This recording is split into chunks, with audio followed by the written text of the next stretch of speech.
With the Citi Double Cash Card, you get 1% cash back when you buy and 1% as you pay. That's like the joy of discovering the last donut. Ooh. And it has your name on it, literally, in chocolate sprinkly things. No way. Double the love with the Citi Double Cash Card. Apply now at Citi.com/doublecash. Don Le Batard. What would you say, Stugotz? I feel like you misrepresent me all the time. You've been doing this show with me for a long time. What is my viewpoint about coaches? Because I feel like even... They don't matter at all. Misrepresentation? Stugotz. I don't even know why I bothered asking you. What do you mean? This is the Don Le Batard Show with the Stugotz on ESPN Radio. I am promising you that if ESPN decided, and ESPN has been in the publishing industry, they publish books. If ESPN decided to publish Stugotz's personal record book and you actually did the work involved with who should have won championships and who shouldn't have, like did the research and did it exhaustively or made Billy do it. Right, that's what I was thinking. That would be a book. That would be a book that, well, I don't know if it would sell, but it could get published. Oh, it would sell. I mean, it would definitely get published, and I appreciate you saying that. And I think it would definitely sell, and I know that Billy would be doing the research.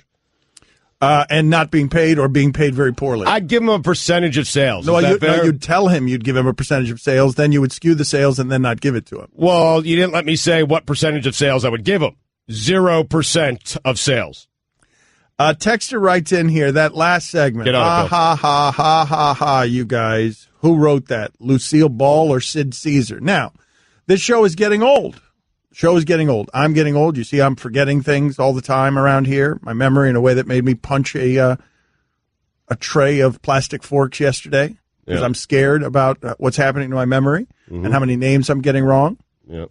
Stugotz is married with teenagers who hate him. Yep. And that'll just harden a man. And so he's old. Mm-hmm. And everyone in the shipping container is either having babies or wanting to have babies, or so they're getting old. So we are getting old as a show. And we are headed toward sounding like Abbott and Costello. But lest you think that we are totally out of touch, we've been out of touch for about 10 years. And I'm going to prove it to you now by playing a bit that we have not played in 10 years. Okay, something we did a long time ago. The players involved for the Dolphins were Chad Henne, Pat White, Ronnie Brown, who else? Lusaka Polite. Mm-hmm. Do you remember? Do you know what Abbott and Costello are famous for? Do you know what would be their most famous routine? Yeah. Who's on first? All right. So who's on first is a routine. It's like 3 or 4 minutes long, and we can't play it for you because the Abbott and Costello estate is very litigious. Mm-hmm. So we can't play who's on first, but basically the whole routine is there's a guy whose name is who is playing in the field and who's on first. And so who's on first becomes a whole routine. Who's on first? Who? Oh. And so we did that because we have been out of touch for a long time. We were copying Abbott and Costello 10 years ago as it related to Chad Henne, Pat White. That's their quarterback situation. Chad Henne and Pat White. Their running back situation is Ronnie Brown and Lusaka Polite, okay? And Stugotz and I did an Abbott and Costello routine because we've been out of touch for more than a decade. Who's the quarterback? White. Henne? He's white. Pennington? No, Dan, the quarterback is black. Oh, you're talking about Ronnie. No, he's brown. Who's brown? Ronnie. No, he's black. No, he's brown. Wait a minute. Who's in the backfield with him? Polite. Okay. Who's in the backfield with him? Please. It's terrible. It's just terrible. And since then, we've done nothing but become more and more popular and more successful. Ow. Such an excellent question. We'll get to Mike's text with his father in a second. Weird text with his father. But I promised you a couple of segments ago some Adam Vinatieri talk. Oh, yeah. So what happened with Adam Vinatieri that we want to go around the room here and get some people's opinion on what they would do if they were pill popping Jim Irsay. He has He has a clause in his contract where if he connects on 90% or more of his field goal attempts, that he gets a $500,000 bonus. And he was well above that headed into Sunday's game against the Buffalo Bills. That game was obviously played in the snow and a lot of wind. And so he had to kick 2 field goals in that game that he missed. And that brought his percentage down to below 90%. It's at 88 right now. So he has to essentially, over the next 3 games, go 6 of 6 to get his percentage back over 90%. But that's unfair. Like terrible conditions in the snow, asking the guy to go out and kick. And I was thinking about this last night.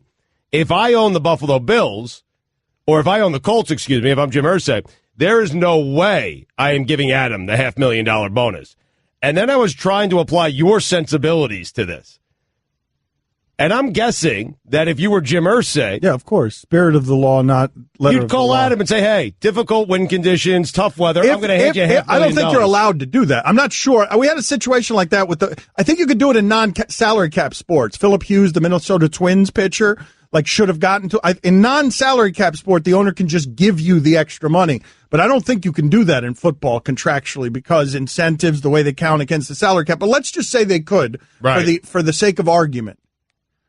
Because you realize that through your prism, if you were Irsay, you definitely wouldn't give him the money. But if you were Vinatieri, you'd absolutely make your case for demanding it. 100%.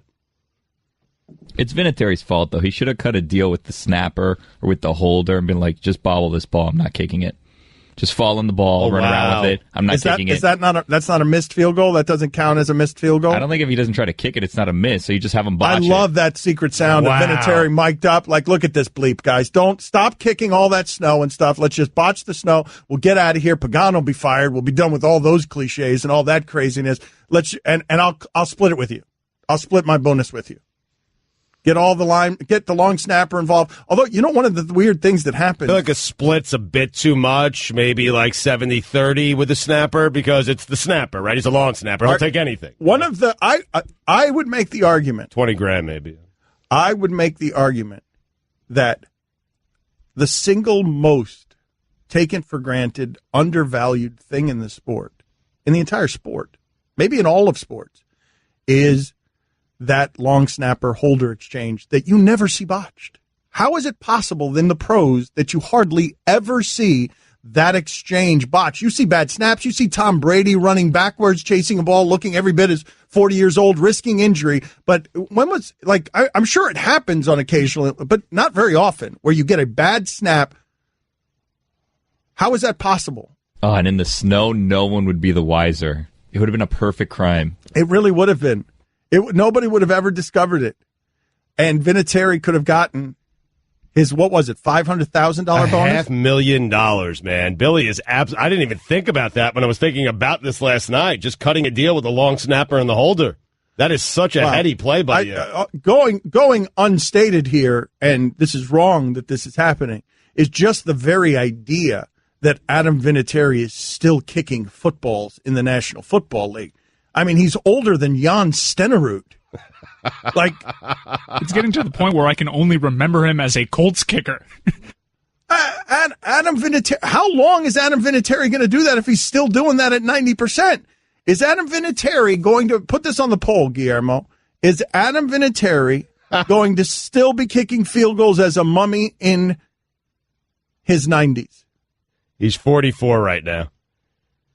And the gray is starting to creep in. Oh, but Vinatieri's got to walk out on the field and say, I can't work under these conditions. Pagano, you go do it. What are you, kidding me? It's a $500,000 bonus. I'm not going to go out there and try and kick in this nonsense. Did you see what happened to Peterman's face?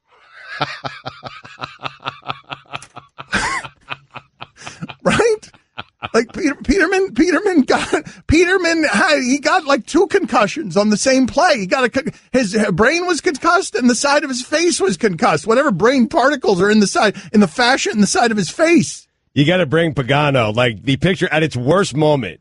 Peterman at its worst moment, right as the face is driving into the snow. You got to bring him that picture on your phone when he calls you to go in and just say no. Well, why not? Chuck, look, we all know that you're on borrowed time. Don't make me go out here and do this. I got $500,000. I couldn't tell where the ball was a whole day. That's what I'm talking about. When we discuss this, I can't tell either. How do you expect me to kick it when you're on the sidelines coaching and this is how you feel about it? I couldn't tell where the ball was a whole day. You already mentioned that, Chuck. I couldn't tell where it was either all day. It was snow. It was crazy. I was trying to get him to say hi, Frank. But you couldn't find it? Couldn't find it. It was a lot. I was asking a lot of you there. All of a sudden inventing a conversation with Pagano out of this guy. We could do a whole nother Who's on First routine with me and Pagano. Don Le Batard. I mean, Stugotz is the physical manifestation of the comment section come to life. Do you agree with that assessment that you are a comment section come to life? 100%. It's, I wouldn't take such pride in that.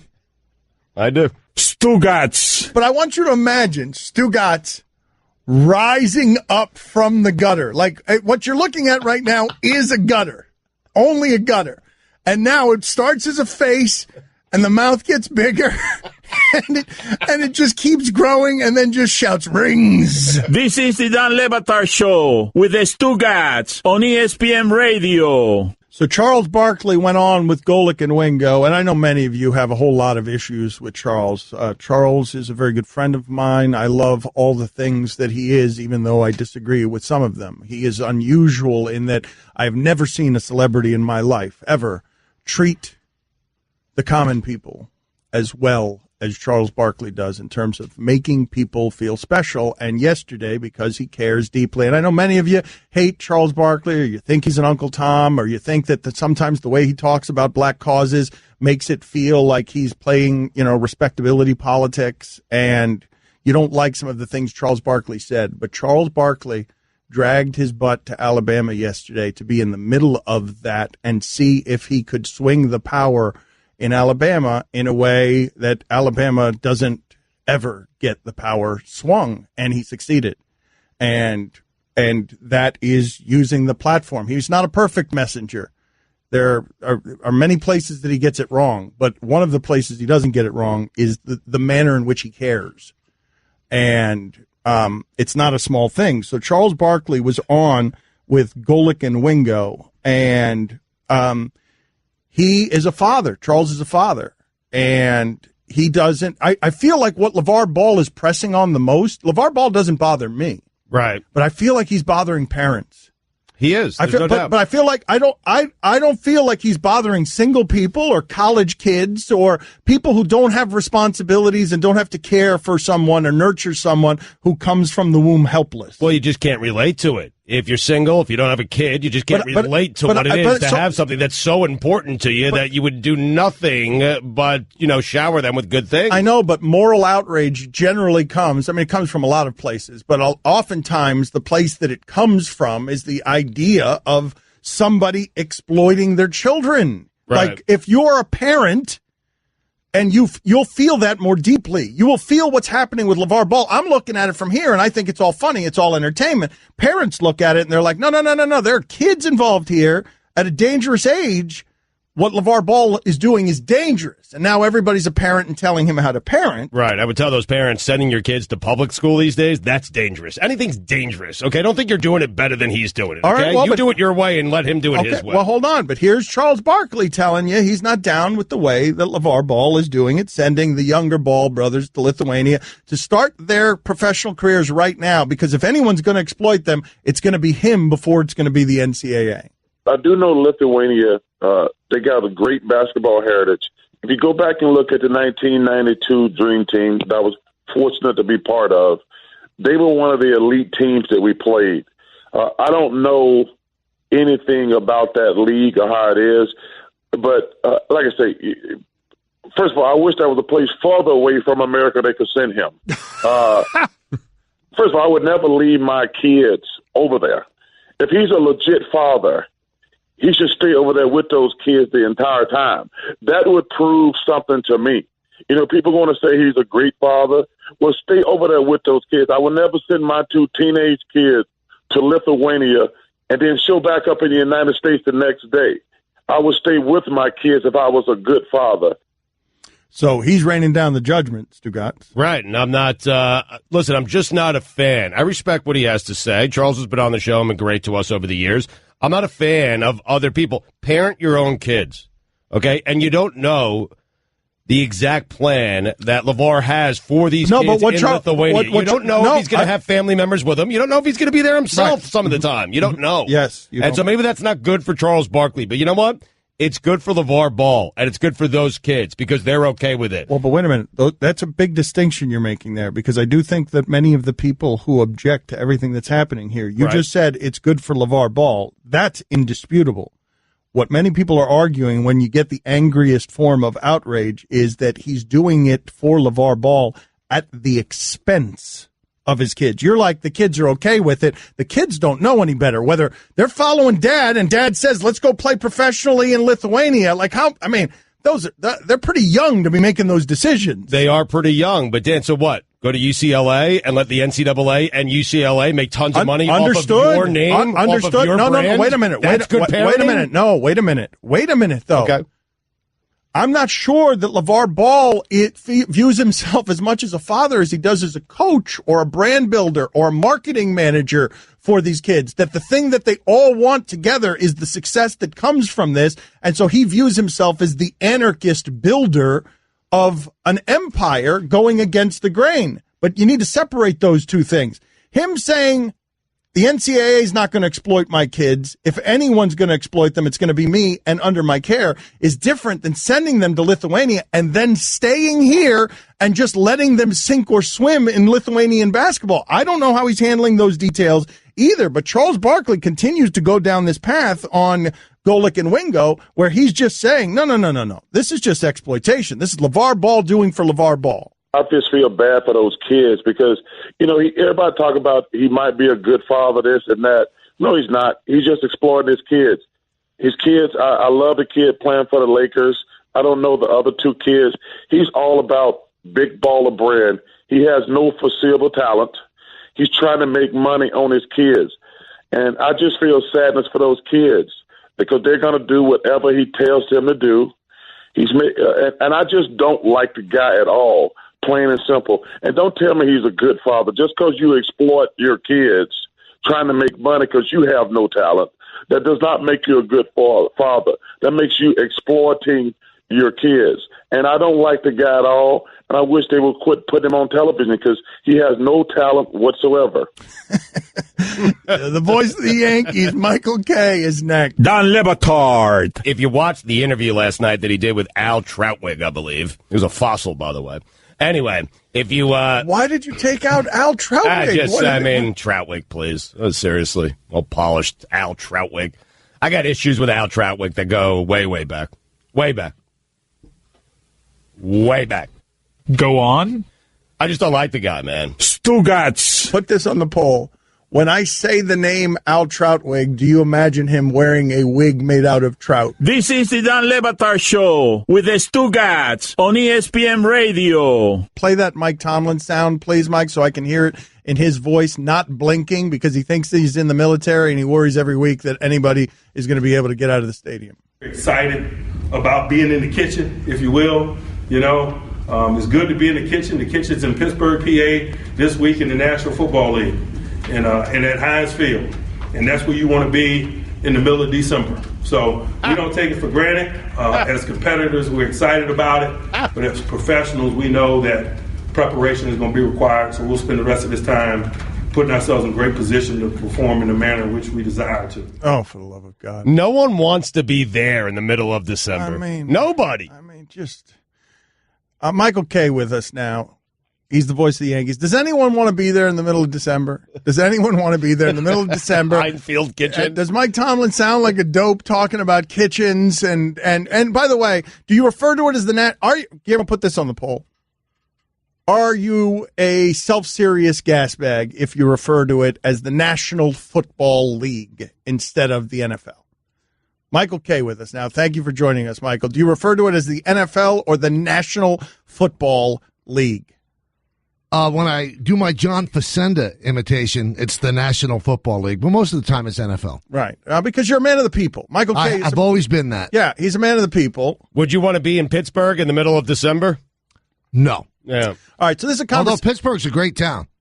Yes? Yeah, it really cold, is. But cold. It is cold, but I have a coat. Yes. Right. Yeah, okay. But you said no already. It's You a already great town said in no. July. Don't take it Right. back. It's a great town in July. So Michael Kay is the voice of the Yankees, and we were talking before you came on here. We were talking about something.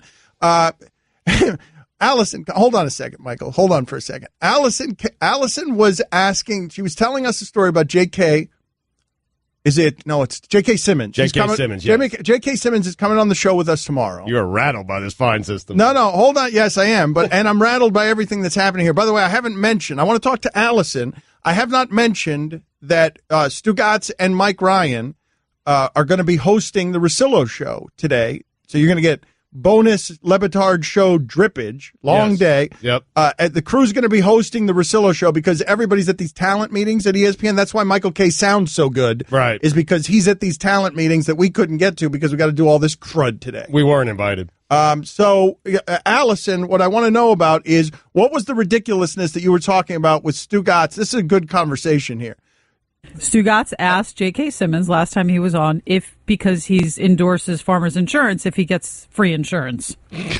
Right.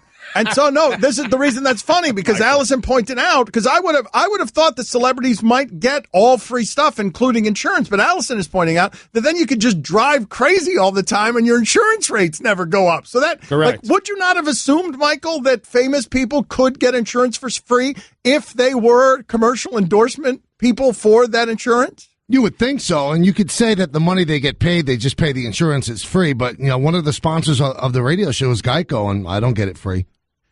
What kind of free stuff do you get? Nothing.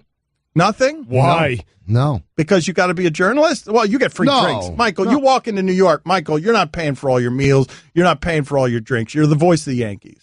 That's totally untrue. If Aaron Judge walks into a restaurant, he's not paying for his meal. What do they care if the broadcaster comes in? Because you're the voice of the Yankees. That's a big deal. How often are you standing in line and people don't see you but hear you, and you're like, wow, that sounds like the voice of the Yankees. And there Never. it is. They turn around and it's you. Never. You're not doing it right. What's Because I don't talk online, Stu. Okay. Well, how about Dom? What's LaGreca getting for free? Everything. How about LaGreca just had he had twins. He doesn't even know what he's in for. Oh, boy. That's going to be crazy. Yep. You don't 49 years old. Michael, you don't get anything for free. Oh, I still got a chance. I'm still in the game. It's over. Well, I had my kid, my first kid, when I was, let's see, I'm 52. Wow. Wait, I'm still in the game. What are you, I'm about still 60, in the game. Dan? You're 60, I'm right? 48. Wait a minute. You got a shot. You had your first baby at 52? 52 and the second one at 54. Oh, my God. And how great has it been? It's been exhausting. They suck the life out of you. Yeah. Okay, good. So I'm okay. I love them, So, but Michael, it's a lot of work. No, but that's always been my thing. They do that to you. Like, I had my kids when I was 30, and they sucked the life out of me at 30. I See, can that makes imagine me at feel 54. good. Because I asked people, is it because I'm old that I'm exhausted? And they said, no, even if you have them at 25, you're exhausted. But Michael, you can't you get help's not helping? Even with help. We have a nanny like Monday through Friday, and it's still exhausting. Have you thought about, like, you're going to be 62 one day, like, doing, like, really? Why you have to? Hey, man, he's happy. Wait, why are you doing that? Are you No, gonna he's be right. 60? No, because Stu he's a truth teller. Yes. So I was walking past Citibank with my Thank daughter like a year ago, and a guy comes up to us and goes, "Oh, your granddaughter's so beautiful." Oh, man. Oh, So that's a good feeling. oh, man. Mike, did you drop kick it? I said, "What? What did you say?" He goes, "Your granddaughter is beautiful." I said, "That's my daughter." He goes, "Oh," and I walked away. Oh, man. I mean, I know I'm 56, but I don't look that old. I know. I get the same thing though when I say it's my girlfriend. Wow. Thank you, Mike. Thank you. Not you, Michael. Mike Wright. He's the voice of the Yankees on the Yes Network. You can also hear Michael weekdays 3 to 7, 98.7 FM, ESPN New York. Good talking Yankee baseball with you, Mike. Thanks for joining us. We really broke it down for the people. Thank you, sir. Thank you. Good luck with those kids. Demand once more money. It's funnier that way. It's funnier that way. You can't dispute. All of you are shocked that I let him go without asking him a stand question. It's funnier that way. I mean, just think about it, man. How old? He said he had a 2-year-old? Like, he's going to be 63 when he has to do meaningful, like, picking up, hugging, carrying. Like... Still in the game, baby. Dan Le Batard with Twins, coming soon. You're only a year younger than LaGreca? Right? Because I don't have kids. You guys, my high school friends look ancient. You could say what you will about how I look. I don't look old. My friends look old. Why? Because I don't have any responsibility. Well, also, you have a hat with a Muppet on it right now. Yeah. I don't know if that's the kids, like your friends that went to college with you, as much as it is as who they're married to. And I'm not saying them specifically, just the wives. It's the wives, not the kids, is what I'm trying to tell you. Dan Le Batard. If it's 3% on $100 million, that's $300,000. On 120, it's 360. Stugats. 3% of 100 million is 3 million, Stugats. Oh, my bad. This is the Dan Le Batard Show with the Stugats on ESPN Radio. It has been a year since we lost our friend Alan Thicke, the father from Growing Pains, father of Robin Thicke. He was the hockey correspondent on the show. Today is the year anniversary of his passing, which has made all of us sad. We will remember him, our friend, in the next segment. So a year ago today, Alan Thicke died. Aaron Rodgers is coming back this weekend, Stugats. Excited? Yes and no. I'm excited because I want to watch Green Bay games again. I boycotted them. Right. Army of Schlubs. Mm-hmm. Should be the Green Bay Army of Schlubs instead of the Green Bay Packers. They should change their helmets to Army of Schlubs. Wait until you see how good Randall Cobb and Jordy Nelson are this week. Woo! The Carolina line went from 9.5 to 2.5. What? Collarbone was broken? We haven't seen you throw a pass since? Rustiness? Nope. Let's just drop that a touchdown. And he's going to come rescue all of them. And it's, the gauntlet will be through Carolina, Minnesota, the Lions. That's a tough gauntlet. It is, yep. He's got that game at Detroit, though, that final game. I'd rather have it there if I'm Aaron Rodgers in a dome. Yeah, that's right. I don't know. Where's the Minnesota game? Minnesota game's at Green Bay. Yeah, that's a one home game they have in the last. I don't want to. 8:30 at night. So. Oh, I don't want to play Minnesota in the snow. Oh my God! But it's Aaron Rodgers. I know, but it's Aaron Rodgers. But man, throwing the ball in the snow, like he's so great in a dome. But I'm torn because I want them to get him better help. Man, you can't name a great skill guy that Aaron Rodgers has had in his entire career. They don't change the scheme the way that you've seen happen in New England, where they help an aging quarterback by doing a variety of different things, including getting them Frankenstein at tight end. Right. But you don't want to see, I want to see as much Aaron Rodgers as I could possibly see. So I understand what you're saying. I want to see Aaron Rodgers. I don't mean just with player help. I want to see him with management help. Sure. I want to see Aaron Rodgers, Aaron Rodgers could do with a well-run organization that puts an army of talented people around him who are peers instead of people who are being dragged down the field by him. But you're torn because, and he's going to really, it looks like he'll have to run the table here to get the Packers into the playoffs, but you're torn because if he gets to the playoffs, he has saved Mike McCarthy's job. He has saved everyone's job. He saved that. There won't be actual change there. And so you'll just always get the 10 or 11 win season, and maybe Aaron Rodgers will carry you to the Super Bowl at the end. But he's got some things working against him that aren't just management, which is he's got to go on the road to do it because home field advantage for Aaron Rodgers in conditions like what good is Aaron Rodgers to you if what we're watching is what we just saw Buffalo at Indianapolis? Sure. That doesn't do you any good to have Aaron Rodgers. But if he gets there, man. A lot of domes, a lot of good weather team. Right. If he gets there. Right. Well, this is what I was wondering. Because he'll be on the road for every playoff game. You love the big names, and you're someone who will sign. You wanted to sign Scottie Pippen at 50 for the Miami Heat. You want to right now make the Marlins start Rafael Palmeiro at 53 at first base. Yep. Clemens, number one starter. I thought it was Schilling. I thought your number one. Schilling could be number two. If Roger's not interested, then Kirk could be number one, and then whatever. It's up to Roger, but he has the number one spot on my rotation if he indeed wants to do it. It'd be a more entertaining thing and a product than what the Marlins are going to trot out there this year. That's all. Mariano Rivera closing. I mean, how about that? How special would that be? Pettit as your third starter. Maybe David Cohn wants to come back for a cup of coffee. There you go. You got Palmeiro at first. You got Canseco in the outfield with Sam Sosa and Barry Bonds. Sam Sosa. That one's always funny. You got the big unit. I mean, how much fun would that be? Honestly. I'm telling you. I know you like this idea. I know you do. It'd be fun for one game, maybe 1 week. Like, yeah, I'd like to see Barry Bonds face the best in the game today. I would love to see it. Be great. Bonds versus Kershaw. Oh, no Ichiro though. Why no Ichiro? Well, he's an active player. Is he? I think so. He still wants to play. I want guys who don't want to play. So does Palmeiro. That doesn't make him an active player. Like, wait a minute. Ichiro doesn't play for anybody right now. Someone's going to sign him. I think, right? Someone's going to sign Ichiro. It's a good guy to have off the bench. What were we talking about before you distracted me with this nonsense? Aaron Torrey Rodgers. Hunter. Oh. Gold Glover. With Sam Sosa out in that outfield. Whoo. It's a good team. Fun team. Has anyone gotten an answer from Sam on what he's doing? It's pretty evident. Yeah. I mean, no, but I'm saying, has anyone gotten Sam to say, yes, I want to be a white person? Like, has that like on record? Is there a newspaper in the Dominican Republic or something? Has anyone gotten on the record? We all suspect that he's trying to make himself white. But has anyone asked him? I'm checking on it. We were talking about Aaron Rodgers, by the way. No, I know we were talking about Aaron Rodgers, but there was some sort of point I wanted to make about.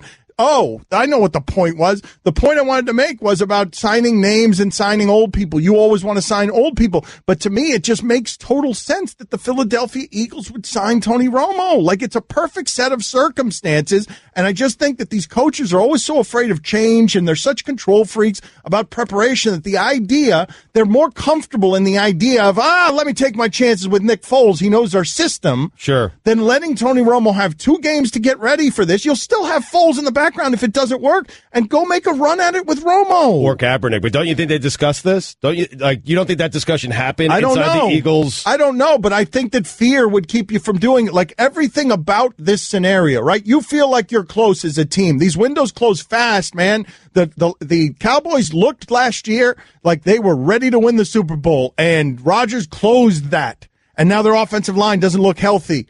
The Raiders looked like they were coming last year, and then Derek Carr gets hurt, and now their offensive line is a mess, and it's over. Those windows close fast. Philadelphia might think they're going to be here for the next 10 years. Right, but you never know. I'm totally with you. Dan, this is just a guess. I have no idea. My guess is someone reached out in the Eagles organization to Tony Romo's agent and said, let's go. I don't think that happened. I doubt very much that something like that. Somebody would report it. It would have been reported by now if the Eagles had reached out to Romo. Somebody would have leaked it. And what I'm telling you about this is that the conservative nature of copycat coaches and preparation control freaks is they will not take the risk, even if it makes sense, over comfort. Alan Thicke, montage next.